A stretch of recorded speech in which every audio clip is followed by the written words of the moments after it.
네, 안녕하세요. 이민아빠입니다. 5월 24일 국내 증시 부분에 대해서 간단하게 좀 설명을 드려보려고 합니다. 사실 그 유튜브 쪽으로는 별로 관심이 없었어요. 그동안 유튜브 앱을 실행해가지고 뭐 동영상을 본 적이 거의 없을 정도로 유튜브는 거의 관심이 없었습니다. 취미생활이 있는 것도 아니고 그렇다고 그래가지고 제가 만든 동영상을 유튜브에 올릴 생각도 안 해봤거든요. 주로 이제 카페나 블로그 쪽에다가만 올렸기 때문에 이렇게 유튜브용으로 만든다라는 게 좀 어색한데, 사실 유튜브나 뭐 블로그에 올리는 거나 예전에 카페에 올리는 거나 내용 면에서는 다를 게 없기 때문에 어색한 건 없을 텐데 달라지는 것도 없고 그런데 그냥 느낌상 기분상 좀 어색하다라는 생각이 좀 들더라고요. 그래도 한번 해보고 싶더라고요. 유튜브 뭐 제 얼굴이 드러나는 것도 아니고, 그 다음에 어차피 방송 간간히 만들어 왔던 거니까 한번 만들어서 좀 올려보려고 합니다. 물론 광고비 같은 거 이런 건 또 관심이 없어요. 그리고 또 유료 회원, 월 가입을 받는 그런 유료 회원 모집을 위해서 이렇게 진행하는 것도 아니기 때문에 그냥 편히 뭐 원래 만들었던 거고 이런 거 하는 거 좋아하고 하다 보니까 그냥 편히 만들어서 올린다 라고 생각하시면 될 것 같습니다. 즉 여러분들한테 뭐 구독 좀 해주세요, 뭐 좋아요 좀 많이 눌러주세요, 감사하죠. 굉장히 감사합니다만은 그렇다라고 해가지고 이 유료 회원으로, 그러니까 뭐 월 유료 회원으로 모으기 위해서 열심히 회원들 모으는 거다 이런 건 아니라는 거 미리 좀 밝히겠습니다. 할 생각도 없고 앞으로도 할 생각도 없고 전혀 그런 것들에 대한 관심도 없고 하기 때문에 참고해 주시기 바랍니다. 자, 지난 5월 한 달 동안 주식시장에 대한 주식시장 피로도가 굉장히 높아진 상황이죠. 총 4가지 요인이 있을 것 같습니다. 그 중에 하나가 이제 첫 번째가 수급적인 요인입니다.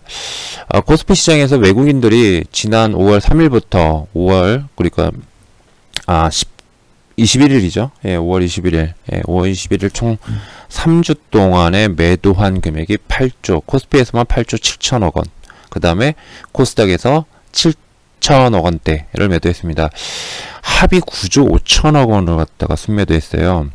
2019년도를 기억하는데 2019년도 4월달에 그 미중 무역 그 마찰, 그러니까 관세 전쟁이었죠. 여거에 대한 우려로 인해 가지고 외국인들이 그때 당시 그 배당금을 송금하는 이슈까지 합쳐가지고 제 기억에 4월달에 꽤나 많이 팔았던 걸로 기억합니다. 그때 이후로는 정말로 이렇게까지 매도한 적이 물론 있는데 참 징글징글밖에 매도한다 라고 생각되는 게 딱 그 시점 이후로는 처음이지 않을까 싶어요. 물론 작년에도 있지만 좀 상황이 좀 틀리죠. 그럼에도 불구하고 그때 당시와 느껴지는 그러한 그 상황은 공매도 재개로 인한 어떠한 그 선물 쪽에서의 그 저평가 해소, 이런 이슈로 인해 가지고 기관들의 현물 쪽에서의 순매수, 그 다음에 특히 이제 개인 투자자들의 자금이 원체 많기 때문에 유동성이 풍부하기 때문에 이걸 다 받아주고 있죠. 그래서 시세는 상당히 견고하긴 합니다만은 외국인들의 매도 압력이 높아지고 있는 것 자체는 상당히 부담스럽습니다. 자, 이것과 함께 연준의 매파 위원이죠. 지난주 금요일만 해도 연준의 대표적인 매파 위원들이 할 수 있는 그 필라델피아 연은 총재와 그 다음에 댈러스 연은 총재가 현재의 인플레이션에 대한 우려, 그 다음에 테이퍼링 논의를 더 이상 늦출 수 없다라고 발언하면서 미국 시장에 영향을 줬습니다. 실제로 미국 시장이 떨어진 요인이 2개였죠. 암호화폐 시장에 대한 급락, 암호화폐 시장의 급락, 그 다음에 이 연준 위원들의 발언, 이 2가지라고 요약될 수 있더라고요. 자, 이와 함께 샌프란시스코 연은 총재는 매파 쪽이 아니거든요, 제가 알기로. 그럼에도 불구하고 현재 물가 상승세를 명확하게 진단하기가 굉장히 어렵다. 내년 상반기 정도는 진정될 것 같긴데 지금 현재 당장으로 봐서는 앞으로 한 전망하기가 굉장히 어렵다라는 식으로 발언했습니다. 이런 것들도 악영향을 좀 미치지 않았나라고 생각이 좀 듭니다. 자, 세 번째죠. 세 번째는 미국 및 그 중국 외 주요국들의 암호화폐 시장에 대한 규제입니다. 이거 여러 번 말씀을 드렸는데요. 암호화폐 시장에 대해서요. 저는 이렇게 생각해요. 뭐 제가 암호화폐 시장을 부정적으로 보거나 하지는 않습니다. 그냥 주식 시장에 있다 보니까 암호화폐 시장을 안 볼 수가 없어서 그냥 볼 뿐이에요. 이런 말이 있어요. 예, 이런 말이 있습니다. 얼마 전에도 제가 무료 텔레그램방에다가 올려드렸는데, 굉장히 그 주식시장에 그 가장 영향을 많이 미치는 그러한 그 주식 격언이 있죠. 연준에 대항하지 마라. 예, 연준을 믿어라. 그 다음에 정부 정책을 믿어라.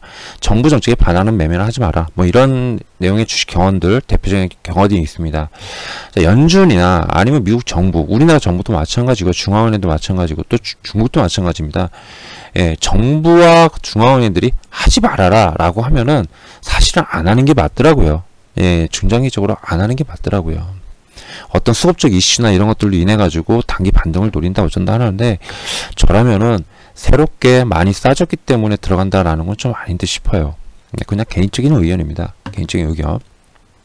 자, 미국에서 1만 달러 이상을 갖다가 매매할 때는 뭐 무조건적으로 신고를 해라. 그 다음에 중국 정부가 공식적이었죠. 지방정부에 의해서 중국의 중앙정부가 채굴 및 거래 행위에 대한 강력 단속을 하겠다라고 공식적으로 발표를 했습니다. 자, 이거는 시사하는 바가 좀 크죠. 단순히 인민은행에서 하는 것과 중앙정부에서 하는 것은 차이가 큽니다. 이에 따라서 지난 주말 토요일과 일요일에도 암호화폐 시장을 제가 이렇게 쭉 봤는데 계속 좀 많이 하락하는 것 같더라고요. 그러니까 이런 영향이 계속 5월 증시에 좀 일부 영향을 미치고 있고요. 이것과 함께 마지막 이제 네 번째 부분이 대만이죠. 대만과 그 다음에 인도 부분입니다. 아무래도 인도에서 이제 스마트폰이라든지 이런 것들을 생산하는데 이 생산량이 줄어들고 있고, 이건 반도체 감소 부분이죠. 그리고 대만에서의 코로나 좀 확산으로 인해 가지고 시장의 부담 요인으로 작용을 했던 게 사실입니다. 자, 이런 요인들이 5월 주식시장을 갖다가 흔들고 있지만 결국에 암호화폐 시장이 예전이죠. 제가 이거 잠깐 좀 올려드렸었는데, 언제였냐면은 2018년도 당시에 암호화폐 시장이 쓰러지고 나서, 암호화폐 시장이 급락하고 나서, 그리고 나서 코스피 시장이죠. 코스피 시장이, 약 한 달 뒤는 아니었어요. 한 3, 4주 뒤? 3, 4주 뒤, 마지막 부분에서 급락이 나왔습니다. 근데 사실 이게, 이때 당시 이제 미중 무역 분쟁이 본격화된 건 아니었었어요. 그냥 처음에 살짝 우려감 정도가 나왔던 그런 상태였기 때문에 암호화폐 시장에 어느 정도 영향을 미친 건 맞긴 맞지만은 단순하게 그것 때문에 급락했다라고 보는 건 좀 아닌 듯 싶어요. 아닌 듯 싶습니다. 그래서 저도 그때 당시에 집 나가신 암호화폐 시장으로 나가신 분들이 주식시장에 돌아올 거다라는 그런 기대감을 갖다가 어필한 적이 있었는데, 근데 사실 그게 맞는지 안 맞는지 모르겠습니다만은 일단 둘 다 위험 자산이죠.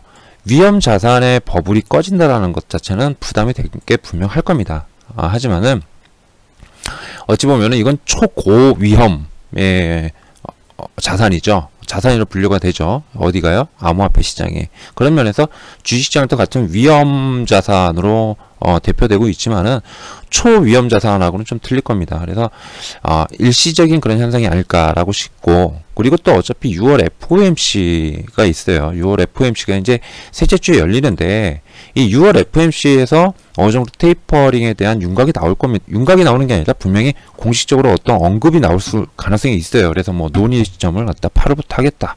뭐 언제부터 하는 게 좋겠다. 지금부터 하는 게 좋겠다. 이런 형식으로 나올 겁니다. 그러면 이거는 또 뭐냐면은 그 해소 차원으로 봐야 돼요. 항상 그랬어요. 테이퍼링은요. 과거에 이렇게 나가지고 상당히 지루하죠, 지금. 상당히 지루합니다. 근데 과거라고 하면은 이게 언제적 얘기냐면은 저 앞에 여기 부분이에요. 여기 부분. 이게 여기 부분입니다. 그러니까 2019년도죠. 2009년도, 2008년도 리만 브러더스 사태 금융위기가 온 뒤에 여기부터 여기까지가 테이퍼링 이슈와 함께 그 기준금리를 인상하네 마네 이런 이슈가 계속 있었던 거예요. 그래서 이때도 계속 이렇게 박스권을 그리면서 이런 식으로 계속 움직였습니다. 상당히 깝깝한 그랬던 상황이었죠. 근데 지금도 약간 좀 그때와 약간 좀 비슷하지 않나 싶은데 그때처럼 길어지지 않는다라는 게 저도 그렇고 당연히 증권가의 증권가 분들도 그렇게들 많이 생각을 하시는 것 같습니다. 뭐 언제든 뭐 그 패닉셀을 준비해라, 뭐 큰 하락장이 올 거다, 이런 분들은 언제나 없었습니까? 예, 떨어지면은 또 긍정론자들이 또 입김을 또 세게 만들죠. 예, 항상 그렇습니다. 그러니까 6월 FOMC가 어느 정도, 예, 그 6월 FOMC가 끝나면은 악재가 해소된다라기보다는 불확실성이 좀 어느 정도 누그러진다라는 차원에서 좀 시장이 좀 괜찮은 수급적인 이슈 부분이라든지 이런 것들도 완화되지 않을까, 예, 완화되지 않을까, 이렇게 좀 생각이 됩니다. 자, 뭐 인도나 대만 문제, 이거 어차피 뭐 백신이 이제 공급 확대가 되고 뭐 본격적으로 얼마까지 해서 언제까지 이렇게 하겠다, 정부가 공식적으로 발표를 하면은 또 완화되죠. 우리나라하고 똑같을 겁니다. 뭐 이거 지난 1년여 동안 계속 겪었던 거기 때문에 그렇게 크게 부담스럽지는 않습니다. 예, 부담스럽지 않다라는 거 말씀 좀 드리겠습니다. 뭐 한 명이 TSMC에서 뭐 확진자가 나왔다고 그러죠. 그래가지고 한 20명인가?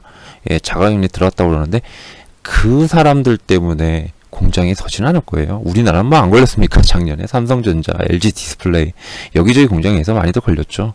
예, 근데 그것 때문에 공장이 서지거나 이러진 않았습니다. 부분적으로 하루 이틀 정도 자동차 공장 정도나 이렇게 좀 했었지. 예, 그런 전자, 예, 이런 IT와 관련된, 예, 반도체 IT와 관련된 공장이 쓰거나 하지는 않았습니다. 그래서 그것까지는 그렇게 우려할 필요는 없지 않나, 이렇게 좀 생각이 돼요. 자, 코스피 지수예요. 시간이 좀 많이 경과됐는데 원래 짧게 하려고 그랬는데 코스피 지수입니다. 예, 사실은 주봉이든 뭐 저기 그 월봉이든 뭐 일봉을 보던 이거 인터넷이 조금 느려졌는데, 예, 뭘 보든 간에 사실은 지수 자체는 거의 박스권이에요. 그죠? 그리고 이쪽 하단과 이쪽에서의 박스권이 보면은 그 레벨이 한 단계 레벨업이 된 상태에서 지금 조정을 받고 있어요. 그런데 제가 말씀드리고자 하는 건 뭐냐면 지수 자체는 그렇게 빠짐이 없어요. 그죠? 그런데 종목별로 보면은 상당히 많이 빠져 있다라는 겁니다. 예, 종목별로 보면 상당히 많이 빠져 있어요. 예, 뭐 삼성전자만 봐도 그렇고, 삼성전자가 그나마 견고한데 SK 하이닉스라든지 뭐 LG화학이라든지 뭐 네이버라든지 아니면은 뭐 당연히 뭐 현대차, 현대차도 좀 처진 편이죠. 지수에 비해서. 예, SDI 뭐 말할 것도 없고요. 셀트리온은 더 말할 것도 없고요. 다 이렇습니다. 물론 뭐 코스코나 이런 것들은 상대적으로 많이 올랐죠. 예, 경기 민감주, 시클리컬 관련주 뭐 어쩌고저쩌고 해가지고 많이 올랐습니다. 상대적으로. 예, 그렇지만은 또 한편으로는 최근에 철강주나 철강 가격이 하락을 하면서, 예, 철강 가격이 하락을 하면서 그러면서 주가가 좀 조정을 받았어요. 즉, 요 지난주 주봉, 지난주까지의 흐름이나 이런 것들을 보면 지수 자체는 마이너스 한 1% 남짓 밖에 안 빠졌어요. 근데 종목별로 보면은 추세가 살아있다라는 종목이 별로 없을 정도입니다. 물론 코스닥 종목들도 마찬가지고요. 몇 개 안 돼요. 예, 상위 100개 종목만 이렇게 보셔도요. 그만큼 참 먹을 만한 게 없고, 그 다음에 체감 지수가 굉장히 낮다라는 겁니다. 자, 이런 장에서는 잘 따라다녀야 돼요. 그렇다고 해가지고 섣불리 막 무조건 사면 안 됩니다. 예, 개인적으로는 그래가지고 제가 지난 한 주 동안 내내, 사실은 한 주가 아니죠. 예, 한 2, 3주 전부터 계속 이런 말을 했습니다. 차라리 저라면 정책 수혜주, 예, 정책 수혜주라든지 한미 정상회담도 있고, 앞으로 7월 달부터 본격적으로 내년 대선 레이스, 내년이죠, 맞죠? 예, 대선 레이스가 있습니다. 이런 어떤 정책 수혜주라든지 아니면은 내수주, 내수 소비재, 예, 이쪽 섹터를 갖다가 하는 게 더 낫지 않냐라고 좀 말씀을 좀 드린 바 있습니다. 전 그 말이 좀 맞다라고 봐요. 오히려, 예, 안전하지 않을까라는 생각이 좀 듭니다. 그래서 이렇게 시장이 좀 어려울 때일수록 종목을 좀 압축하면서, 그 다음에 좀 여기서 좀 꺾인다, 얘는 많이 좀 하락한다 이러면은 좀 종목도 이렇게 좀 바꿔가면서 이렇게 매매하는 것도 어떤 그 계좌를 갖다 관리하는 그런 좋은 방법이지 않을까 싶습니다. 뭐 전체를 다 옮기기는 좀 부담스러우니까. 예. 자, 요렇게 좀 말씀을 좀 드리겠네요. 다음에는 미중 무역 분쟁과, 미중 무역 분쟁, 죄송합니다. 한미 정상회담에 대한 이슈, 요런 부분을 갖다 방송을 좀 만들게요. 본의 아니게 지금 한 15분 정도 됐는데, 예, 다음부터 좀 짧게 좀 만들어 보도록 하겠습니다. 자, 오늘 증시도 결국엔 좀 지지부진할까 하지 않을까 좀 싶어요. 예, 그러나 그렇다고 그래가지고 팍팍 떨어지는 그런 흐름이 나오진 않을 것 같다라는 거 말씀드리면서 방송 마치도록 하겠습니다. 이상 유민아빠였습니다. 감사합니다.